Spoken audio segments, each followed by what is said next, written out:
Welcome to Calibers We Depend On. The series is an insight and acknowledgement into the broader life experiences of our defence personnel, civil protectors, first responders and critical carers that we depend on while functioning freely throughout our everyday lives. Inadvertently, the courageous and selfless personnel who choose or have been called upon to fulfil these duties can be overlooked or taken for granted. The forthcoming guests are Australians who walked in those shoes, recollecting on their life experiences, influences and outcomes.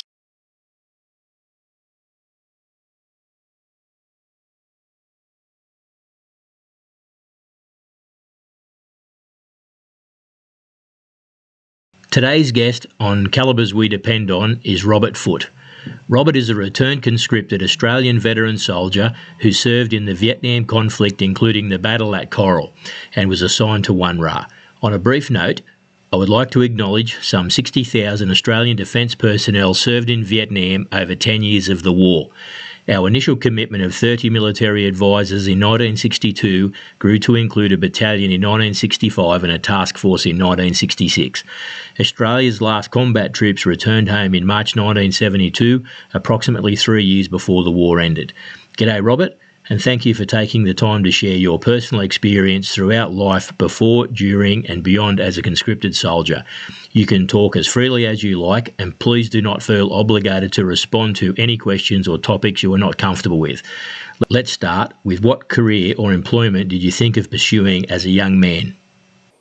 Actually, I've always been keen on horses and read a lot of books and saw a lot of films regarding cowboys and life on the land. So when I was 15, I had the chance to work as a jackaroo at Mungandai. The place I worked on was 18,000 acres. It's called Eastwood. Yes. We ran 10,000 sheep and 500 or 600 cattle. So, oh, yeah, good sized place. And that was your dream, that's where you wanted to be when you left school? That's where I ended up because I didn't like school, and I got a chance to do the job because as a young bloke I was keen on horses, so Dad and I used to travel to the local gymkhanas and shows and so forth. One day a bloke turned up in a big hat and asked me if I wanted a job. I was 14 at the time. I said yes, and when I told Dad, he and Mum and the bloke who was the manager of the property worked out that when I finished school at 15, I would work as a jackaroo. That sort of set me up as what I wanted to do. So you lived up around Mungandai? I lived here at Hinton. Yes. And Dad was a shared dairy farmer and interested in horses. Yeah. So, yeah. And Mungandai is where you ended up? Mungandai. Yeah, good on you. So obviously that was the field of employment that you pursued after leaving school. Yep. And how many years did you spend working there initially? I worked 3 years at Mungandai. Yes. I started on £5 a week in McKeep.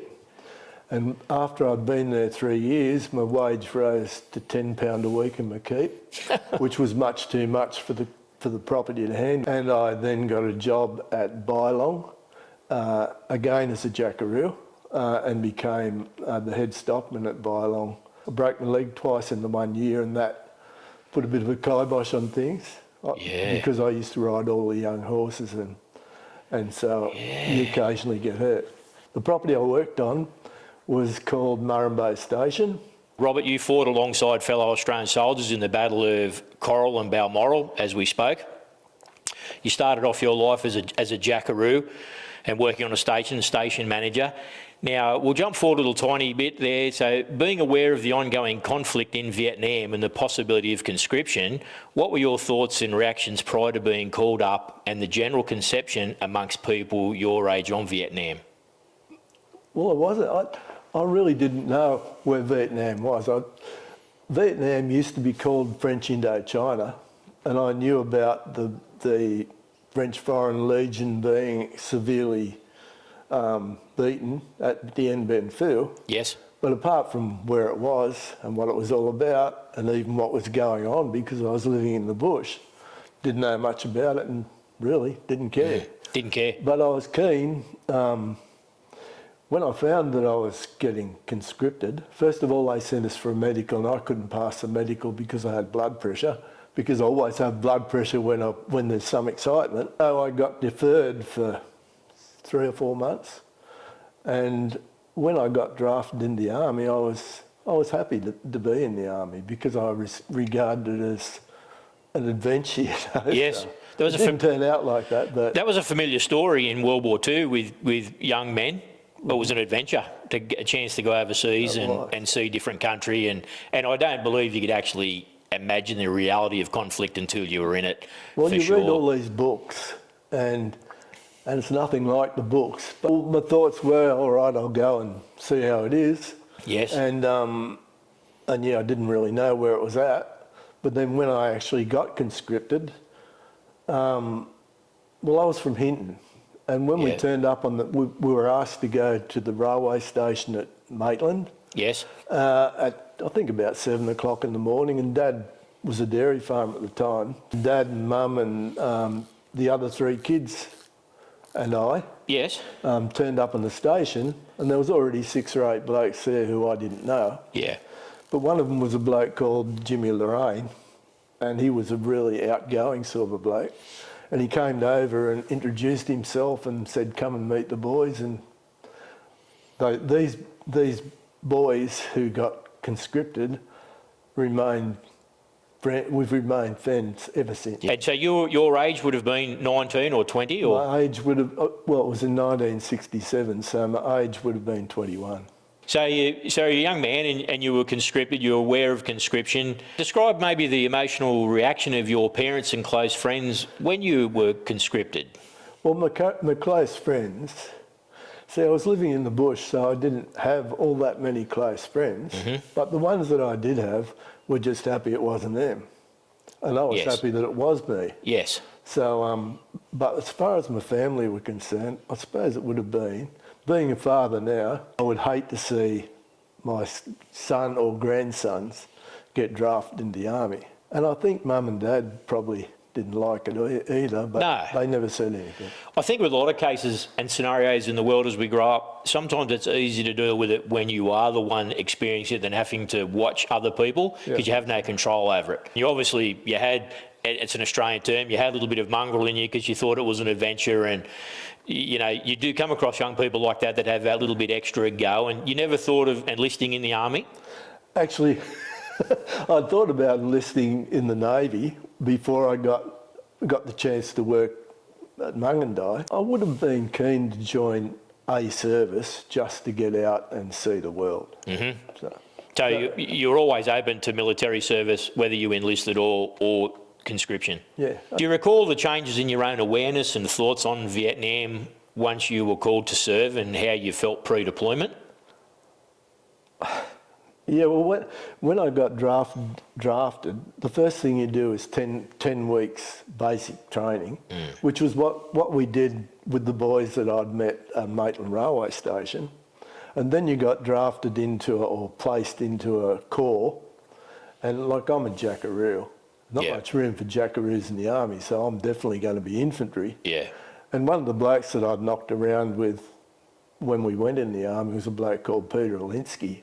And he was a rigger and I was a jackaroo. Well, what are you going to do if you're in the army? If you're a rigger and a jackaroo, you're going to be infantry. Yeah. So we both went to infantry, and in the course of our first 12 months in the army, or 6 months, we got assigned to be the part of the demonstration company at Canungra Jungle Training. And so we did all this stuff at Canungra. We did demonstrations and of how the units that went through there would act in situations in war.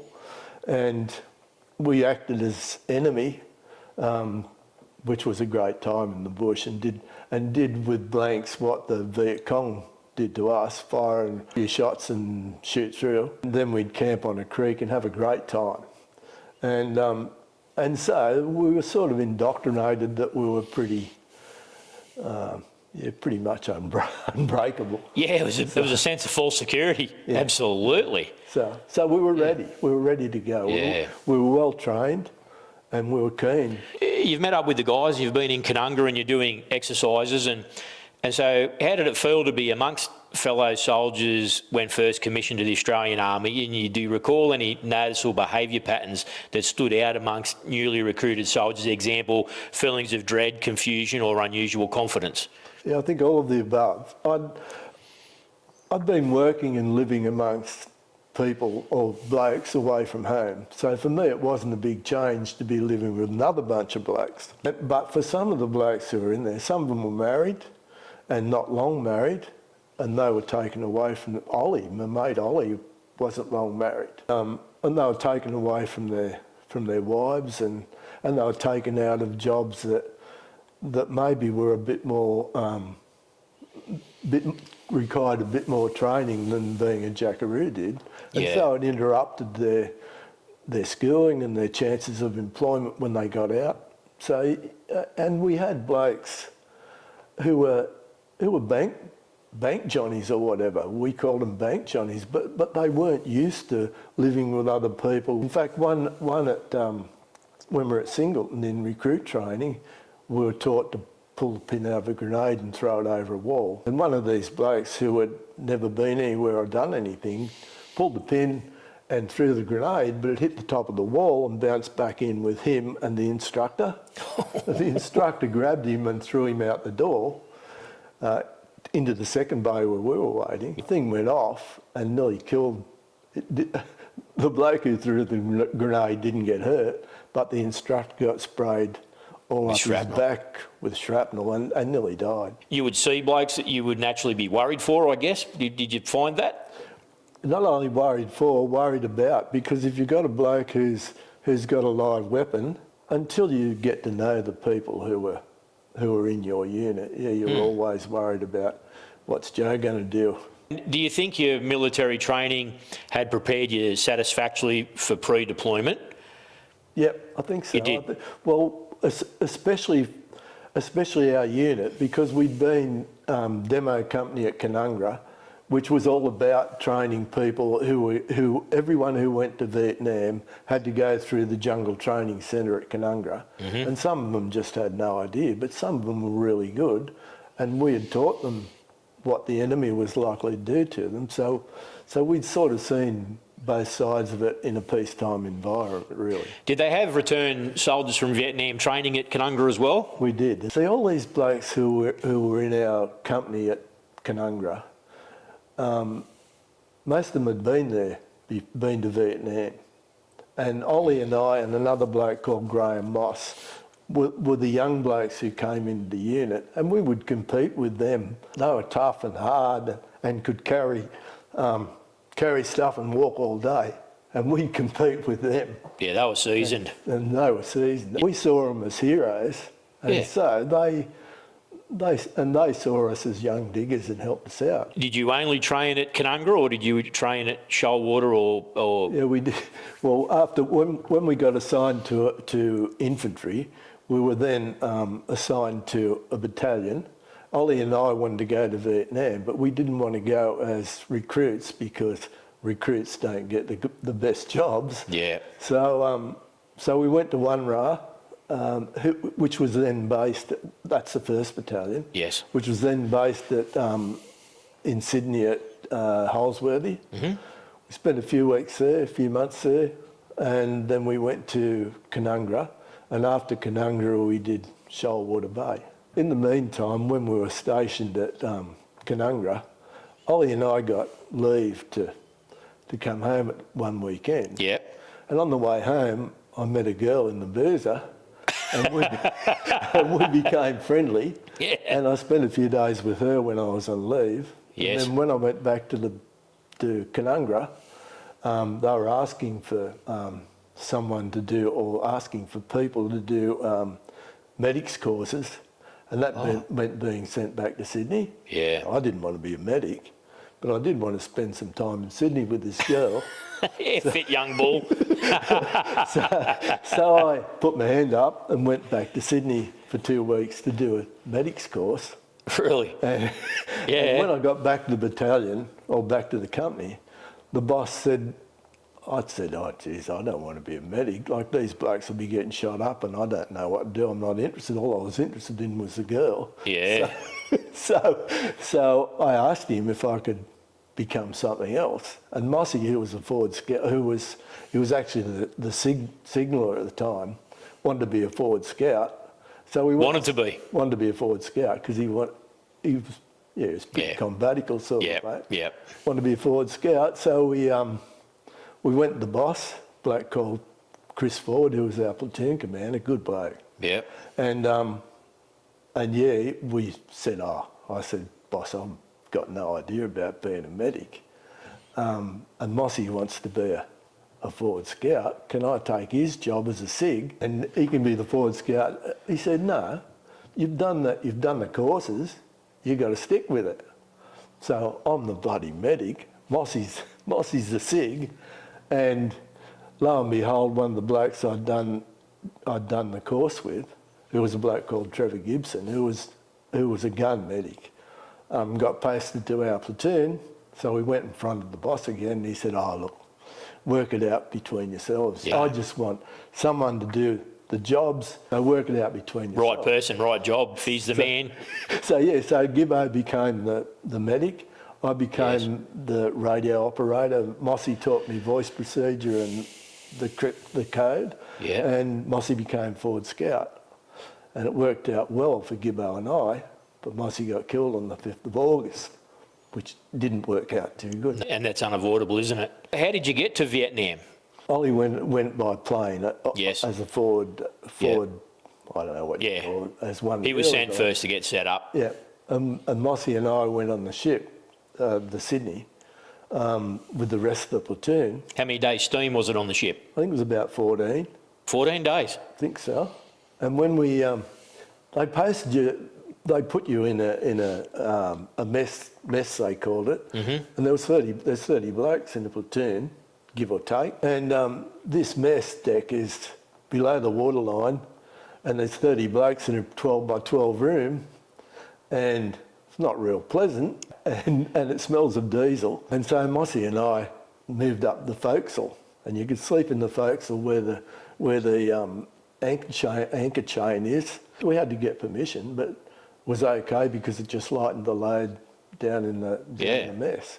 Anyway, every day they'd issue you with a big can of beer. I think it was 2, and The proper old large cans, the big long cans. The silver bullet, big one. So we'd drink them and chuck them down the anchor chain, and when you hit a big sea, sometimes the deck would become a wash, and it'd be a wash with beer cans. But Mossy had a lot of mates, and not all of them drank. So Mossy was always... He was up for the cans. As you would. Like when you first set off, like you say, some funny stories there, and like a day or two out, the mood changes or the anxiety was all still pretty... I suppose pretty confident. I suppose we were anxious, but we thought we were indestructible. And I think we just wanted to get there. A couple of times they had live firing off the back of the ship at oil drums floating in the sea, and it was a bit of fun. And then they had the crossing of the equator, which everyone dresses up and acts stupid, and we had some fun. Yeah, had some fun. Yeah, it's important. I think one of the most important things in a situation is still being able to laugh. Yeah. Keep that sense of humour. It seems to be an Australian way, which unfortunately we're losing to an extent. You were deployed to Vietnam.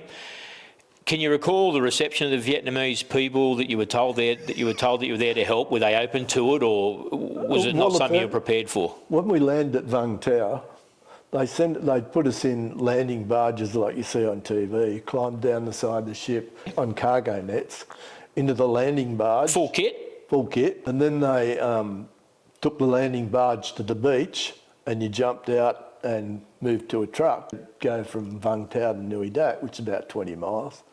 And when the one I was on got to the beach, the front door wouldn't come down. So they hooked a truck on it and pulled the front door down.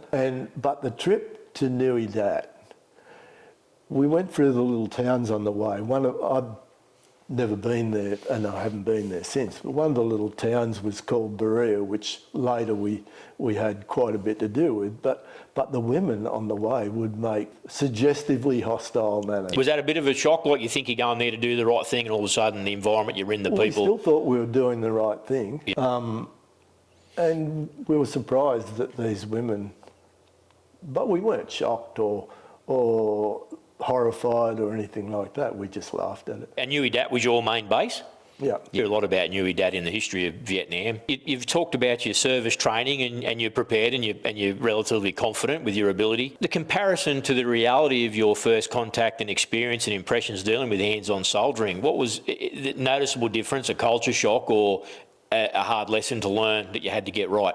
It was a hard lesson to learn because during your training, you do what's called contact drills. A contact is a firefight, and this part of the section goes there, and this part of the section goes there, and the machine gun group goes here. But when the shit hits the fan, that doesn't happen. Everyone gets on the deck and starts to open fire. So it was different. True reality. Yeah. Before we went to Coral, most of the contacts we had were just someone would fire at you, fire half a magazine and shoot through. So you'd go through the business of laying on the deck and returning fire, and then you'd send a section through to clean out where you thought they would be, but they'd be already gone. Before Coral, we probably had, I don't know, half a dozen contacts. Mm-hmm. No one hurt on either side. On Anzac Day in 1968, there was a war correspondent who went with us, who was one of the most recognised war correspondents of the time. And he wrote a story about a contact that we had, and it was like, when he reported it was not anywhere near what really happened. People remember different parts of a certain action, you know. I might have been here and a bloke beside me was there, but we've each got a different idea of what happened. This is part of this series of documenting stories like yourself. It's about the reality of between training and preparation on jobs that take an effect on people, good or bad. Your time in Vietnam, you can talk freely of your service, friendships that were formed, funny experiences. Another friend of mine, not a friend of mine, a gentleman that I know, Ronnie Hinton, he tells a few funny stories about things in Vietnam. Catching a monkey with a bloody bivvy tarp and bringing him back to camp and getting him on the whiskey and the potato chips. You know, he tells funny stories of that. Another friend of mine, who Brian Mooney, was in 9th Battalion. He sat on a mine and had to sit there all day till the engineers could come and get him off. And when they got the plate under him to get him off, his legs didn't work. He said he just couldn't move. He sat there all day. I think if my memory serves me correct, it was 8 or 9 hours. You know, and Brian was a great friend of mine. We met later in life. And then the stories that Ronnie tells, and I think Ronnie's battalion was the Tiger Battalion because the Tiger tried to get into the compound. And if you like, you can talk about your service and friendships formed, or, you know, experiences. Well, we have reunions. We have Coral Balmoral reunion every year. Yes. So all the blokes that serve together, we're still like brothers. I've got some good mates who I met when I first went in the army. Some good mates that I met in corps training. But your best mates are the ones that you actually serve with in Vietnam. Our platoon commander's a bloke called Chris Ford, and he was a great leader, and he's still one of the boys. Without being one of the boys, he's still the boss. Yes. Well, being one of the boys, he's still the boss. He and I had some funny times together. Yeah. Actually, there's one that a mate of mine talks about and has told the story many times. One time we were on the night of the 16th of May 1968. The day before that, we'd been involved in a firefight where one of our forward scouts was shot and killed, and his section commander was wounded, and a bloke called Dick Norden, who saved the day at the time, was awarded a distinguished conduct medal, which later became a VC. But that night, we were in a hole, and because we've had people wounded and killed, we were short-handed. So we put the radio set, which I normally we normally kept within ourselves in platoon headquarters, Yep. put out on the machine gun, so that would mean that everyone had to do a bit shorter picket on the gun through the night. Anyway, about 11 o'clock at night, all this stuff kept coming in. It was like artillery and mortars and rockets and all incoming, and it was lit up like daylight by the Snoopy flying around dropping out magnesium drums of flare. And yeah, the skipper said to me, "Footy, what's going on?" And I said, "Buggered if I know, Skip." And he said, "Mate, get on the blower and find out." And I said, "The blower's out on the gun." He said, "Well, you have to go and get it." So I said, "I'm not going out there." He said, "Well, you're the SIG. You'll have to do it or I'll do it." And when I got there, like, imagine you're the only bloke above the ground and it's like daylight. If one of the enemy don't shoot, you're probably going to get shot by one of your own blokes, but I didn't.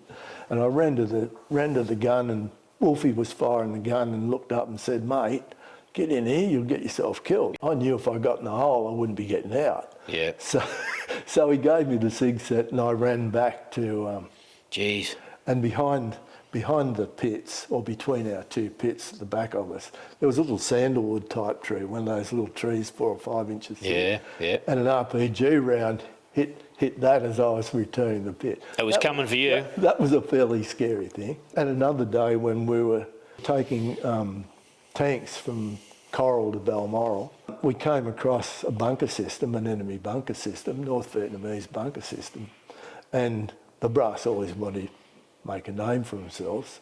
So we attacked this bunker system with the 3 tanks that were with us, and we got in this communication trench, which was stupid anyway. It could have been mined or there could have been a machine gun along the end of it, but we wanted to get out. So we got in the pit, in the trench, and the word came along that we'd have to get out and advance past the tanks, and the tanks would advance past us and the skipper said, "Righto, 5 platoon over the top." Nobody moved. and he legged me up to get over the top, and I looked back, and all along the trench everyone was getting out, and yeah, that was another scary moment. There were funny moments too, funny. We had a contact and we were walking through bamboo in deep tyre tracks, and there was a contact up the front, and everyone's on the deck facing out into the scrub, and the skipper walks up down the track as if he was in Australia, you know, walking in an exercise. And I'm his SIG, so I've got to go with him. I'm half bent over like a half shut pocket knife, probably, I don't know, 10 or 15 yards behind him. And when we got up there, he gave me a dirty look but didn't say anything. And then later that night, when we dug in, he said to me, "Footy, where were you today, mate? We've been in worse positions than that." And I said, "Skipper, think about it. You're walking down the bloody track. I'm carrying a SIG set. Who do you think's going to get shot, you know?" Anyway, one thing led to another. And because, although he's the boss, we're still mates. And I said to him, "Skip, if you weren't an officer, I'd tell you to get stuffed. If I wasn't an officer, Footy, I'd knock your fucking teeth down your neck." And stuff like that. You know. And that's going to happen, isn't it? Do you find in the heat of it all that you did things that when the reality settled in, you just can't imagine yourself doing it? You just did it because you just reacted and it was necessary? Yeah, probably, but you were so right. See, the thing is, war is the biggest team sport, or an infantry soldier is a team player. Everybody has to do their job. If you don't do your job, someone else might get killed. When Dick Norton got the VC, he did more than his job. But really, as a general rule, you don't want people doing more than their job. You want them to be doing their job. Yeah, you don't want to expose themselves to safety, and you need them there for the next problem. Because when they get shot down, someone's got to get them out, haven't they? People say, "Did you want to go to Vietnam?" Of course you wanted to go to Vietnam. It's like playing football. You're training 7 days a week. You're going to sit on the bench, or you're going to play the game. You had that desire. You know, it wasn't uncommon with young men back in those days either. I don't think they were more resilient. Yeah, I think so. And if you didn't do your job, things would happen to you. You want to do your job. Yeah, your friends sometimes care more than what you care more about your friends than you care about yourself in some circumstances.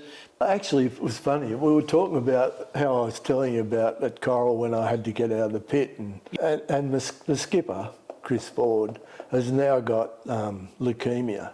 He's not well, and he asked me to come and visit him at Tweed, and we were talking about things that had happened. I reminded him about when he told me that I would have to go and get the SIG said, if you didn't go, I would have gone. I said to him, Skipper, how would I have felt then? And that's the thing. And like you say, you're a team player. Yeah, because there's a lot of responsibility. People can't have a judgment on it, or they can't understand the experience of these actions until you've walked in those shoes. And once again, that's a big part of this conversation, because you don't understand it. You never will until you have experienced it, no matter what. If you read the citation of when Dick got the VC, mate, Dick Norden was a quiet bloke who wouldn't say boo, but when he had to do something, he did it. Went far and beyond what he had to do. So, like Joe Kelly, who was the section commander who was shot, used late at night when you'd been drinking all day, he'd tell a story about how he felt when he got shot. And he got shot, went in his shoulder, and it came out under his buttock, travelled the full length of his body. He was horizontal when he got shot, or it was the deflection of the bullet once it ended? The nog was in the trees. Oh, yeah. So he told us, he would tell you about what happened. We were in an open area and there was a clump of trees on our left. And the Nogs, the North Vietnamese, and they weren't VC, they were North Vietnamese army, were in this clump of trees. And we're all in the open ground in arrowhead formation moving through. And the skipper said to Joe's section, just go through those trees. Now, if he hadn't done that, the rest of the platoon's in the open, and there's a squad of Viet Cong of North Vietnamese in the trees. So what do you reckon's going to happen to the blokes who are in the open? The forward scout has walked in, and there's a big tree, and the forward scout walked one side. A bloke called Chris Nisbet, we called him Cowboy, walked one side of the big tree, and Joe walked the other side. The section commander walked the other side and the rest of the section are behind him. Cowboy walked past one side, so Joe walked the other side to make sure there's no one behind the tree. And there was.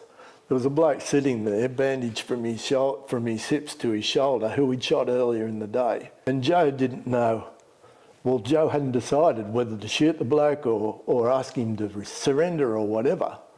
But before he decided, something hit him and knocked him down. Now, Joe's been shot, but he doesn't know he's been shot. So he's laying on the ground. The forward scout's up in front of him, probably 15, 20 yards in the long grass. So he doesn't know where his mate is. He doesn't know he's been shot yet.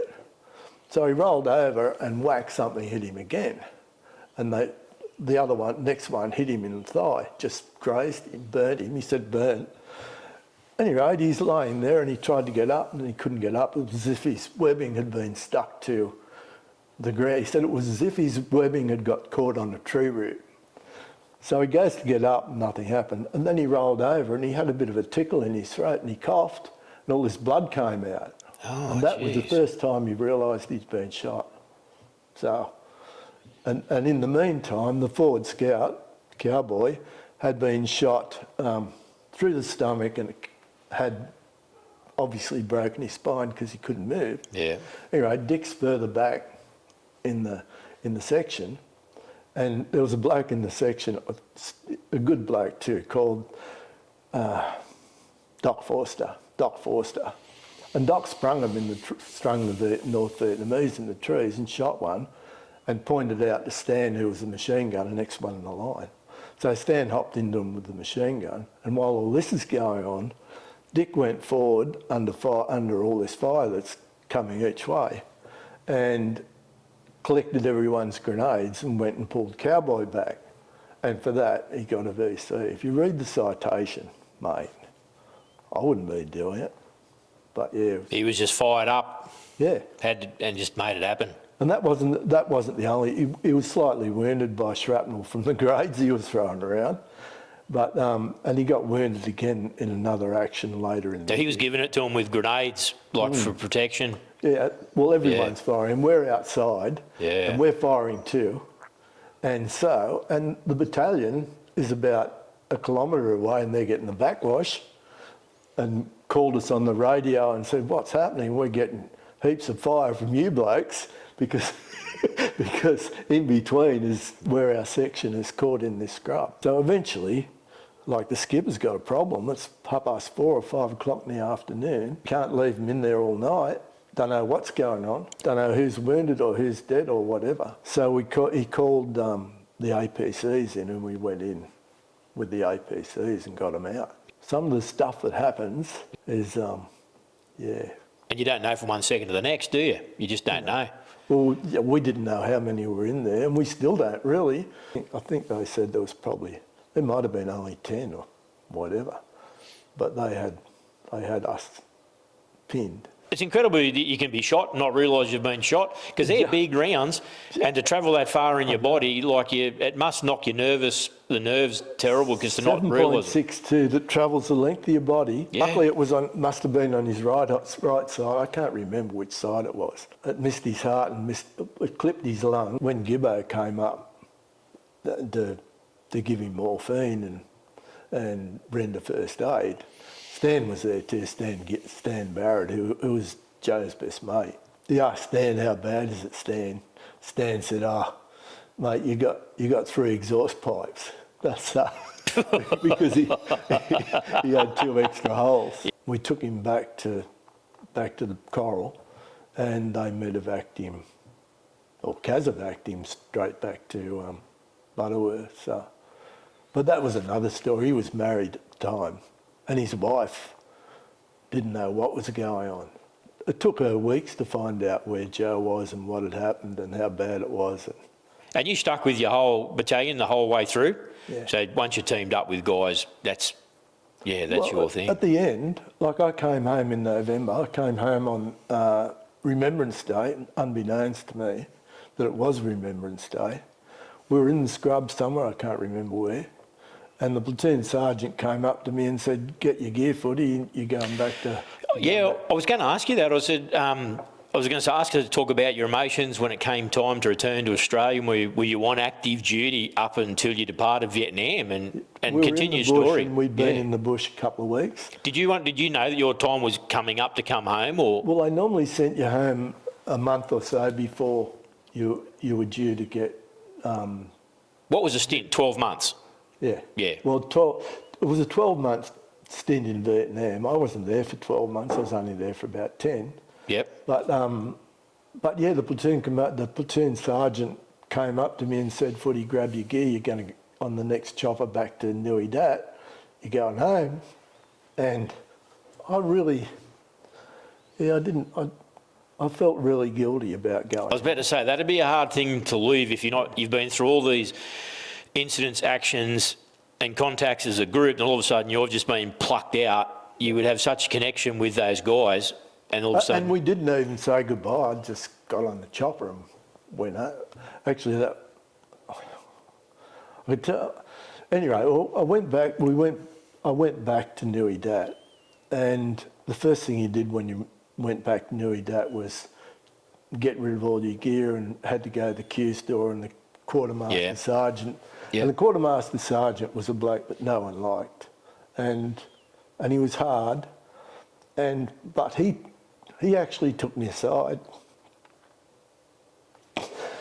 and said, "Footy," he knew that I was guilty. And he took me aside and said, "Footy, get home and get on with your life. You've done your bit." Yeah. So really... It's a hard pill to swallow. Yeah, I felt bad about going home. And even when the battalion came home in the January or late January, I didn't go. I should have gone and saw them home, but no. It was all different anyway. Ollie and Mossy and I were the first non-coms that came into the platoon, and Mossy had been killed. Ollie had gone home with malaria, and the skipper was the next one.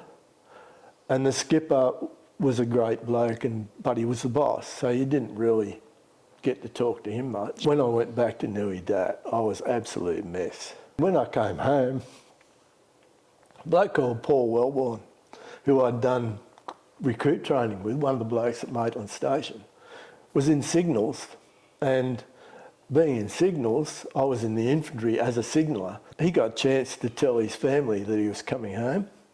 Now, I didn't. No. And most people didn't. But when we got to... And you flew back? Flew back. And we got back into Sydney at 11 or 12 o'clock at night. And nobody knew I was coming. I hadn't told anyone I was coming. They met us at the airport, and whoever wanted to stay in Sydney could go out to Ingleburn and stay the night. And I thought, I'll just go to Ingleburn, stay the night and catch a train home the next day.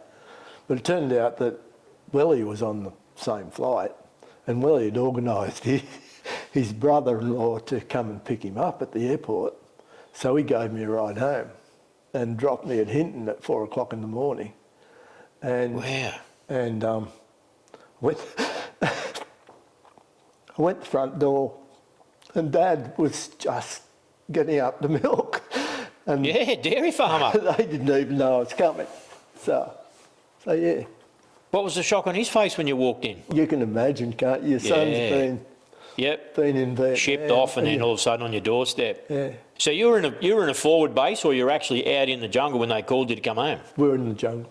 Or in the scrub. Really, people talk about the jungle in Vietnam, but there was very little jungle. It was just like useless scrub mostly. Yeah, that's a bad time to call someone to tell them, because you'd be thinking, like when you're in it, you know you're going to stay, you're in it, but your perception would have changed instantly, emotions of leaving your mates, plus I'm going home, but where's the next piece of brass coming from? That's right. That's got to play with your mind. Well, I suppose it did. Obviously, I reckon I was a bit troppo because I'd... Troppo? But funnily, when I got home, I spent a couple of weeks at home, and by then I was ready to go again. And the property that I worked on at Mungandok is still managed by the bloke in the big hat who's given me the job. So I rang him up and said I was home, and he said, why don't you come up for a few days? So I went to Mungandok, and so I went up there and spent a couple of weeks with them, him and the other jackaroos that were working there, who I knew one of them anyway. And we went pig shooting and rode bullocks and... The bullocks would have taken your mind of everything, but the pig shooting would have played a bit of havoc on you. Oh, no, I didn't. You didn't care? Actually, I've got a picture on my phone of me with a pig that I shot, and pictures of us riding bullocks, and it was a great time. How'd you go on the trip up from Hinton to drive up there? You would have knocked a few tinnies back, and you would have had some very funny thoughts, or you just blanked out to it? No, I don't remember. I probably drank a fair bit when I got back from... But not as much as some of the other blokes. I know I probably was a heavy drinker, and I was a rat bag in the car. I lost my licence for speed for having the required number of points. I never went back to the bush to work, and I never wanted to work in a job where I was confined to one place. I wanted to be a travelling salesman. That's the thing. You go to Vietnam or to a war zone, you're not going to be the same person come back as you were when you left. And I certainly wasn't. And you don't have a say in that either. You will just change. I applied for a few jobs, and I told them that I was a Vietnam veteran. I think that was probably a reason why I didn't get a job. They balked. Anyway, I eventually got a job selling life insurance as a collector insurance agent, and I did that for 10 years. Then I got a job travelling as a rep to pubs, clubs, restaurants, hospitals, selling cleaning, sanitising products. But in the meantime, I'd met Diane and married, and we've got 3 kids, and so everything worked. And that's how you transition really from Vietnam to back into society. Did you struggle with the jobs, or you were fine once you had a little bit of purpose and direction again? I don't really know. As I said, I probably drank a fair bit, and the people that I worked with some of them were heavy drinkers too. And I don't know that I was a heavy drinker, but yeah, we'd certainly have a beer or 3 or 4.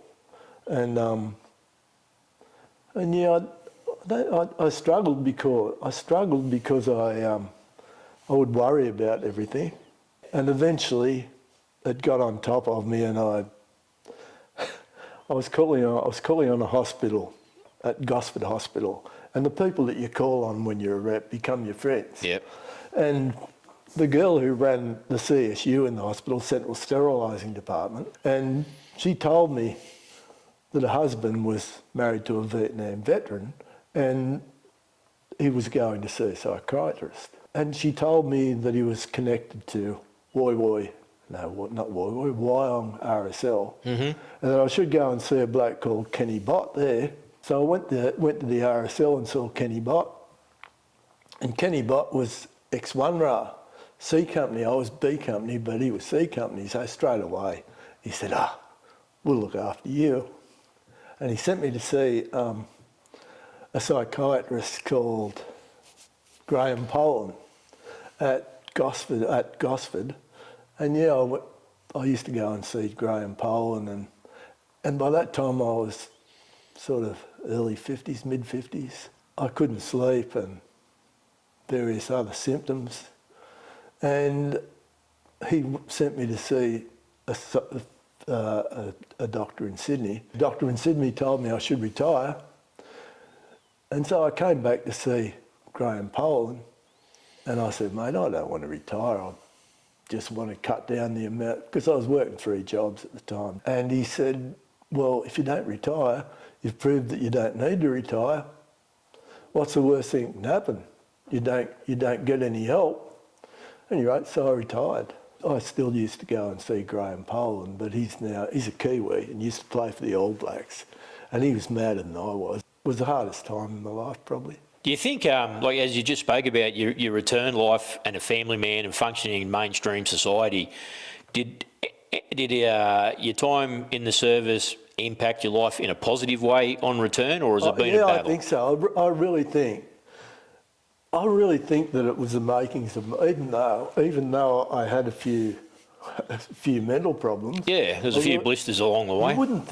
You wouldn't think that 10 months or something in a war zone would do it to you, but yeah, just that 10 months in my life has changed my life, and I think, to me, I think it was positive.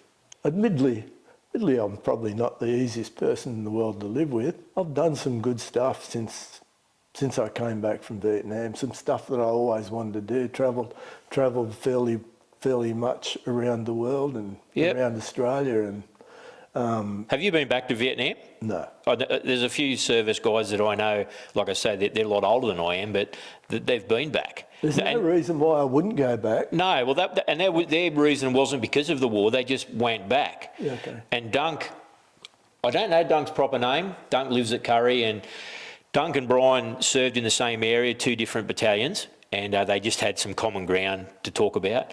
And Dunk went back, and he said not because of any particular reason. All he said to Brian was there one day, and I was listening. He said, you know, Brian, it never leaves, you know that. And Brian said, yeah, you're right. But he went back and he enjoyed his time over there. You know, he said it had changed a lot. Di has been your wife, your whole marriage life. You had kids, and you obviously would have been very protective of your kids. Do you think, once again, your time served in the military and how you protected your kids, you think it had an impact on that? Yeah, I think it probably has. But we've always been, and Diane too, had a fair bit of discipline. When our kids were old enough to work, they did, and they formed a work ethic, and we've never had an ounce of trouble with any of them. I think it's been positive in a lot of ways. And really, whilst I believe that Australia needs some sort of national service, I don't like the idea of the politicians having that many young people at their disposals for, even if it was national service, to teach them a bit about self-responsibility and self-responsibility. Yeah. It's a key word. It's a good way to explain it, about how to look after yourself, how to take a bit of responsibility and conduct yourself in different manners in different scenarios. You obviously still have a connection of brotherhood with your returned vets and blokes that you served with, and I guess, and I would imagine, I could be wrong about this, but when you catch up with those guys, there'd be a bubble around you guys that relate to what happened overseas, and it's a time to reflect or just a time to catch up because of the strong connection you have with those guys? Is that how it is, or? Yeah, well, I think you're probably close. I've got a brother and we're fairly close, but I think the blokes that you served with are equally, if not more, Yeah. not closer. Yeah. So, yeah, we're certainly, and we make excuses for each other's actions. And I don't know, all those blokes that I was friendly with, or that I served with, or that I even did recruit training and corps training with or met along the way, they're all still your best mates, you know. Yeah. And I don't think, maybe people who played football together and stuff like that might be close. I don't know, the only team sport I've ever been in is the army, and yeah, we've always been close. I think there's definitely a difference between the connection of life and death, and I mean that in a scenario of conflict and when you're in, in contacts. You can't just make that happen. If you've been in something like that and you've helped each other, that's a bond that's welded. And particularly in Vietnam, you were just so tired all the time. Like you're carrying 7 days rations, you're walking all day, and you're doing ambushes at night, and in between times someone's shooting at you. You're just tired all the time. Yeah. Poor hygiene's taxing on your fatigue too. Yep. You could, yeah. Well, I got malaria. Mossy was killed on the 5th of August. And at the time, Ollie and I both had malaria, and we were in the hospital in Bung Tau. And I was covered in bloody ring tinea. My feet, around my crutch, under my arms, everywhere, was covered in ring tinea. And so it just all probably catches up with you eventually. Yeah, It might eventually. catch up with you at the time because you're young and fit, and you'll never be that fit again. And but yeah, when you get a bit older and things get tough, I think it catches up with you. Yeah. So, Yeah. We age. We can't stop it. We age and things take its toll. Yep. You can be very strong physically, mentally, whatever you like, but eventually you'll start to weaken a little tiny bit. But that's part of growing older and pass on your wisdom. And this story, we can document it. It's been a great story. And it's more than a story, the conversation. But I think a lot of this needs to be recorded and documented, and I can tell by your emotions today talking about it. It's been a great conversation. It's really good. well, see, I think we're not doing the right thing by our children, the people who are coming after us, if we don't talk about it. Yes. But mostly, I don't know whether it's because the people that you're talking to can see that you get emotional about it and feel embarrassed, but most people don't want to talk about it really, or don't want to. And that's why I thought it was a good idea that I do this with you. I'm very grateful for it. I think it's exceptional, and I know a lot of Vietnam vets, and they all behave differently, how they talk or speak, and I've got veteran friends from Somalia, Afghanistan, and they're all a different calibre of person, and some great fellas. One of the most interesting guys I've ever spent time with is an SAS guy. I won't mention his name, but he trained me a lot with some of the adventure stuff I do, and the things that he's capable of, just in a basic day-to-day survival mannerism, it's exceptional, and we don't pass it on to kids anymore. No. And as you spoke before about riding bullocks and going pig shooting, and people don't realise the therapeutic side of that and how good it makes you feel. Yeah. And it does make you feel good. Well, mate, I really appreciate that story. You've had me enthralled from the start. It's the calibre of man that you are. You projected that in the conversation, and that's what I wanted out of it. And hopefully people can watch it and they can get an understanding of not so much who they are, but an understanding of what other people are, and go, well, geez, mate, I'll take my hat off to that gentleman. Thanks, Will. Yeah, because I do. Thanks for all that stuff. No, it's good, mate. It's great.